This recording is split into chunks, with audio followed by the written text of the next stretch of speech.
This is course one for the tomato tasting. We have a fried green tomato, poached egg, and a warm bacon vinaigrette. A little bit. Hey, shut up! If you can't get them in, no, sir. If you can't get them, it should be good.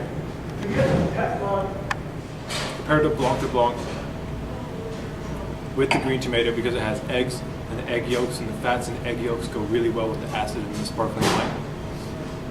We did the cornmeal crusted texture with the yeastiness of a sparkling wine as like kind of like a comparable pairing, and then with the bacon and the warm vinegar as also kind of an acid thing.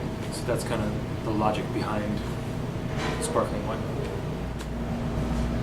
Alright, course two, we have the cold smoked tomato broth, saffron, steamed mussels, and pommes frites. What are we serving them with today? We're going to do it with the verdicchio, which is over here. Sure. I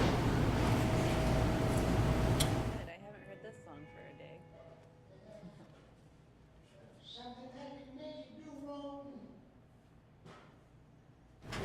So this is a verdicchio. It's from the Marche region in Italy. Luzzano is a smaller region. Verdicchio is a really mineral-driven kind of briny white wine that's really good for seafood. And then the acid kind of goes with the fattiness of the fries. And then there's a kind of a nutty quality in the wine. And we thought that goes well with the smoked broth, smoked tomato broth. Okay. It's a pan-seared halibut with tomato marmalade and crab crushed potatoes and a little tomato olive oil emulsion inside.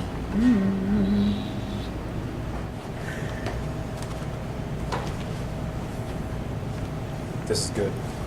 So this is Arginina from Podere il Palazzino, which is in Chianti Classico. Arginina is a smaller region within Chianti Classico. The grapes of Chianti are primarily Sangiovese with a few other random ones in the mix. The reason we did this was basically because the acid goes really well with the tomato marmalade, and something about the way that the acid finished in the wine just made the whole thing kind of feel complete. It was kind of weird, but it worked really well. Braised beef cheeks, braised in a rich veal jus with tomato. Also a barley risotto with chanterelle mushrooms, braised ingredients, and the cheek right on top here.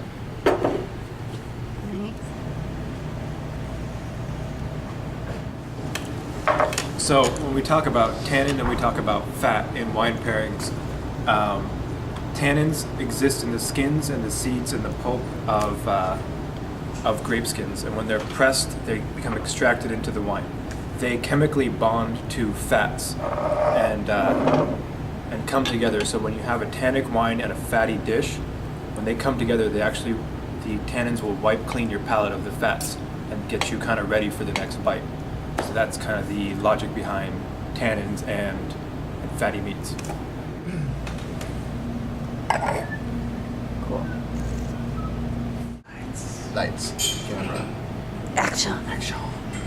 We have a cream cheese galette with sweet tomato filling, tomato seed reduction made into a syrup, and basil ice cream. So there's kind of a play on flavors of basil, tomato, and cheese. Classic margarita.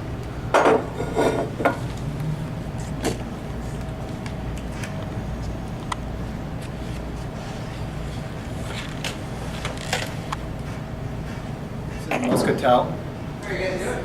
It's a sherry style wine, actually from sherry, but it's made in a lighter style from a muscatel grape. It's sweet, it's slightly fortified, which means they add some brandy to it, and it almost kind of smells like tomatoes. So that's kind of the main reason why we went with this. Even though it's a little kind of a weird pairing, it works with the sweetness of the ice cream, the galette, and then actually tastes like tomatoes, which was kind of lucky.